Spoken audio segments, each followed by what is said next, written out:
Halo semua viewers, balik lagi tentunya bersama saya Yuda Batara Hasibuan dan masih di program Live Tech. Dan seperti biasa, di segmen kali ini tentunya saya bersama seorang narasumber yaitu Bapak Alexander Gunawan yang merupakan ketua jurusan dari program ganda dari School of Computer Science.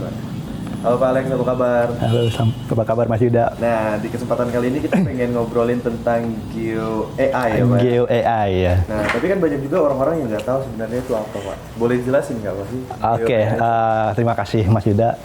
Saya ingin menjelaskan sedikit mengenai Geo AI ini ya. Jadi Geo AI itu singkatan dari benarnya Geographic Information System dan Artificial Intelligence. Jadi ini suatu ilmu yang baru di mana ilmu geografis artinya ilmu pemetaan bertemu dengan kecerdasan buatan.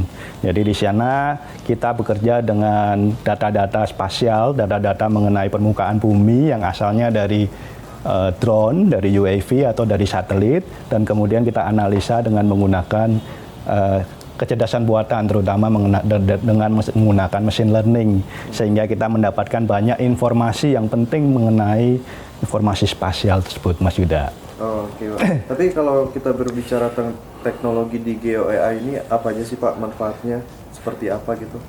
Manfaatnya terutama untuk informasi yang berkaitan dengan spasial ya. Jadi contohnya adalah misalnya ketika kita mempunyai perkebunan sawit, Mas Yuda. Jadi perkebunan sawit kan sangat besar itu ya. Kita ingin tahu mengenai misalnya jumlah produksi. Jumlah produksi berarti kita perlu menghitung sawitnya satu-satu ya, satu-satu sawitnya. Jadi dengan Geo AI ini kita bisa melakukan counting tree juga.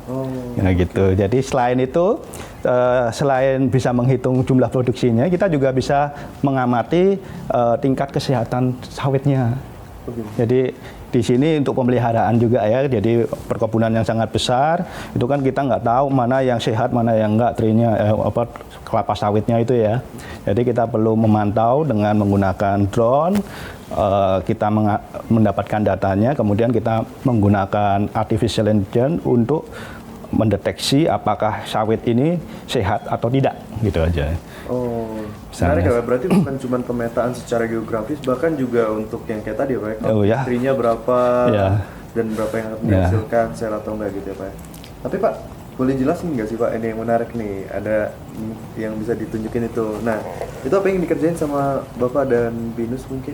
Oke, jadi untuk Geo AI ini tentunya pertama kali kita butuh datanya dulu ya, datanya dulu. Jadi di sini kita kerjasama dengan penelitian yang lain juga untuk mengambil mengenai data spasial dengan menggunakan drone. Salah satunya adalah penelitian yang dipimpin oleh Profesor Widodo. Mungkin sudah pernah dijelaskan dalam pertemuan sebelumnya ya Pak.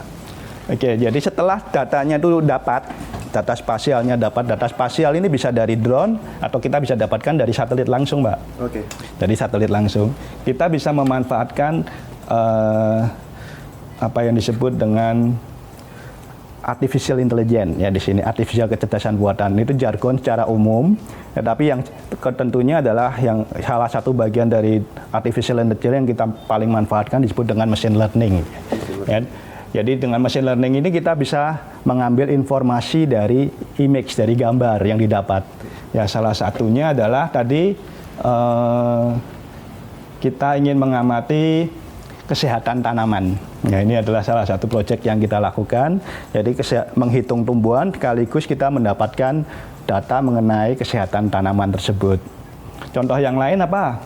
Contoh yang lain misalnya adalah kita melakukan perhitungan luas ya, luas lahan. Ini luas lahan sawah. Jadi itu digunakan untuk apa? Untuk memprediksi hasil produksi dari pertanian, Mbak.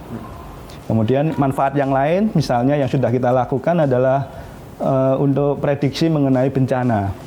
Bencana maksudnya apa sih? Maksudnya adalah dengan memprediksi rumah ya, ini rumah ya, dari rumah atau terutama di daerah rawan bencana. Itu mana sih yang kalau kira-kira kalau bencana ini mana rumah yang bakal ambruk atau enggak gitu. Itu juga kita prediksi dengan menggunakan data-data spasial tersebut. Dan data-data itu didapat menggunakan drone yang kita gunakan atau drone, iya. Gitu ya Pak.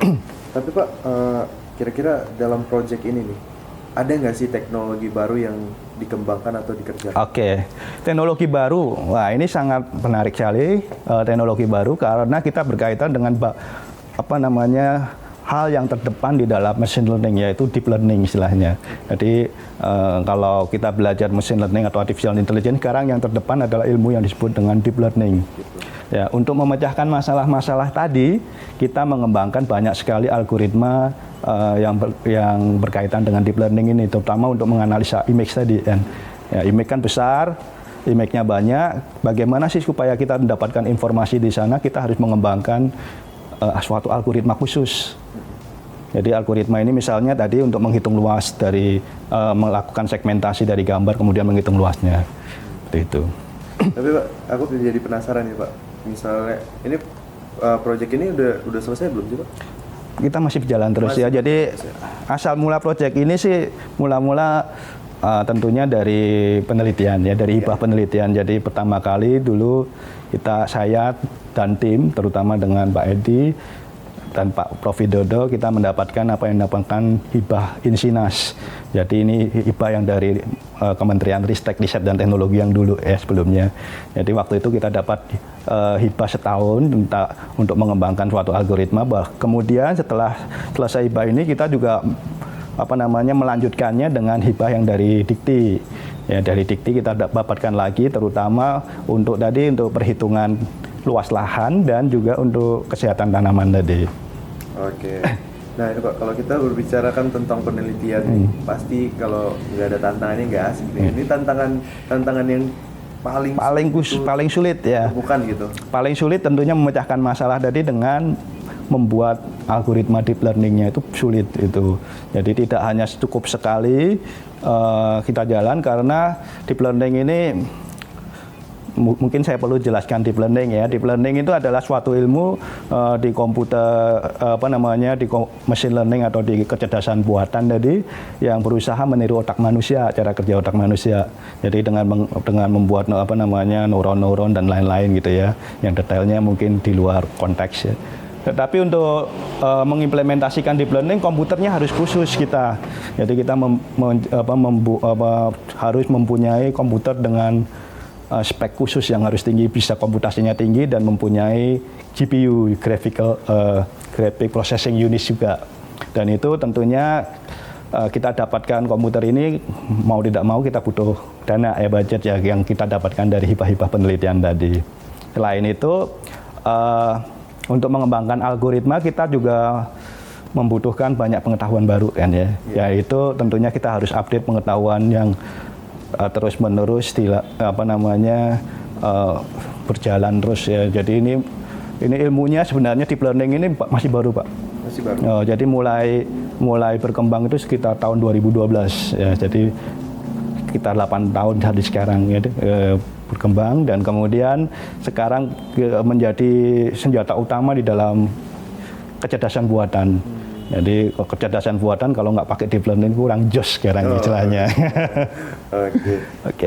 Kalau aku boleh tahu nih proses pengoperasian proyek ini seperti apa Kak?